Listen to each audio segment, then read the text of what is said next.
ടൊവിനോ തോമസ് പ്രധാന വേഷം കൈകാര്യം ചെയ്ത സിനിമയായിരുന്നു വഴക്ക് എന്ന് പറഞ്ഞ സിനിമ. വഴക്ക് ദ കുറൽ ഈ സിനിമ ഇപ്പോൾ OTT റിലീസ് ചെയ്തിരിക്കുകയാണ്. OTT റിലീസ് അല്ല, ശരിക്കും വിവാദത്തിലായിരുന്നു ഈ ഒരു സിനിമ എന്നുള്ളതാണ്.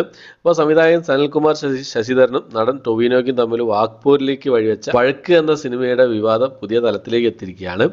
സിനിമ റിലീസ് ചെയ്യാൻ ടൊവിനോ അനുവദിക്കുന്നില്ലെന്ന ആരോപണത്തിൽ തുടങ്ങിയ വാക്പോര് സമൂഹ മാധ്യമമായ ഫേസ്ബുക്കിലൂടെ സിനിമയുടെ പൂർണ്ണരൂപം പുറത്തുവിടുന്നതിൽ എത്തി നിൽക്കുകയാണ്. സനൽകുമാർ ശശിധരൻ തന്നെയാണ് സിനിമ ഫേസ്ബുക്കിൽ പങ്കുവച്ചിട്ടുള്ളത്.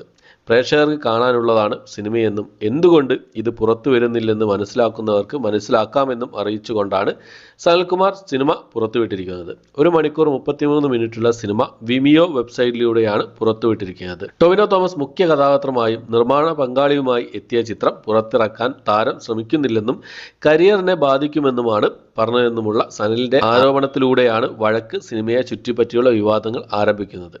സിനിമ റിലീസ് ചെയ്യാൻ ആവശ്യപ്പെട്ടപ്പോൾ വഴക്ക് ഫെസ്റ്റിവൽ സിനിമയാണെന്നും അത് സാധാരണ ജനങ്ങൾ ഇഷ്ടപ്പെടില്ലെന്നുമായിരുന്നു ടൊവിനോയുടെ മറുപടിയെന്നും സനൽ ഫേസ്ബുക്കിൽ പങ്കുവച്ച കുറിപ്പിൽ പറഞ്ഞിരുന്നു. എന്നാൽ സനൽകുമാറിന്റെ പരാമർശങ്ങൾക്ക് മറുപടിയുമായി ടൊവിനോ രംഗത്തെത്തിയിരുന്നു. സനൽകുമാറുമായി തനിക്ക് നല്ല ബന്ധമായിരുന്നു ഉണ്ടായിരുന്നതെന്നും പണ്ടത്തെ സനൽകുമാറിനെ തനിക്ക് ഇപ്പോഴും ഇഷ്ടമാണെന്നും എന്നാൽ ഇപ്പോഴത്തെ സനൽകുമാറിനെ തനിക്ക് മനസ്സിലാവുന്നില്ലെന്നും ടൊവിനോ ഇൻസ്റ്റാഗ്രാമിലൂടെ പങ്കുവച്ചു. വഴക്ക് സിനിമ ചെയ്യുന്നതിന് മുൻപ് പലരും തനിക്ക് മുന്നറിയിപ്പ് നൽകിയിരുന്നു. എന്നാൽ അന്ന് തനിക്ക് പ്രശ്നമൊന്നും തോന്നിയിരുന്നില്ല. ചിത്രത്തിനായി താൻ നിർമ്മാണ ചെലവായി 27 ലക്ഷം രൂപ നൽകി. പ്രതിഫലമായി ₹1 പോലും ലഭിച്ചിട്ടില്ല. ടൊവിനോ തോമസ് ഇൻസ്റ്റാഗ്രാമിലൂടെ പങ്കുവച്ച വീഡിയോയിൽ പറയുന്നതാണ് ഈ ഒരു കാര്യം. വഴക്ക് വിതരണം ചെയ്യാനോ OTT റിലീസിനോ അവസരമുണ്ടെങ്കിൽ അതിനോട് സഹകരിക്കാൻ യാതൊരു മടിയുമില്ലെന്നും പ്രൊമോഷനായി വന്നിരിക്കാൻ തയ്യാറാണെന്നും ടൊവിനോ തോമസ് പറഞ്ഞു.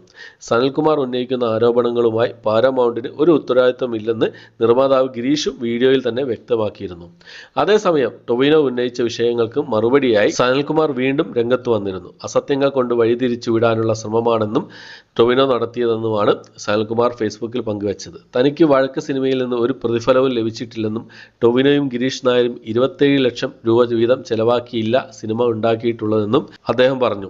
25 ലക്ഷം രൂപ രണ്ടുപേരും നിക്ഷേപിക്കാമെന്ന ധാരണയിലാണ് സിനിമ ആരംഭിച്ചതെന്നും അദ്ദേഹം പറഞ്ഞിരുന്നു. എന്നാൽ സനൽകുമാറിൻ്റേത് ശരിയായ വാദമല്ലെന്ന് തെളിയിക്കുന്ന പണം നൽകിയതിൻ്റെ സ്ക്രീൻഷോട്ട് ടൊവിനോയുടെ മാനേജർ ഗോകുൽനാഥ് സനൽകുമാറിൻ്റെ ഫേസ്ബുക്ക് പോസ്റ്റിന് കീഴിൽ തന്നെ പോസ്റ്റ് ചെയ്തിരുന്നു. പിന്നാലെയാണ് ഇന്ന് സിനിമയുടെ പൂർണ്ണ രൂപം തന്നെ ഫേസ്ബുക്കിലൂടെ സനൽ പങ്കുവച്ചത്. 2022 IFFKയിൽ പ്രദർശിപ്പിച്ച ഫെസ്റ്റിവൽ സിനിമ കൂടിയാണ് വഴക്ക്. ഈ ഒരു വിഷയത്തിൽ നിങ്ങളുടെ അഭിപ്രായം എന്ത് എന്ന് കമന്റ് ബോക്സിൽ രേഖപ്പെടുത്താൻ ശ്രമിക്കുക.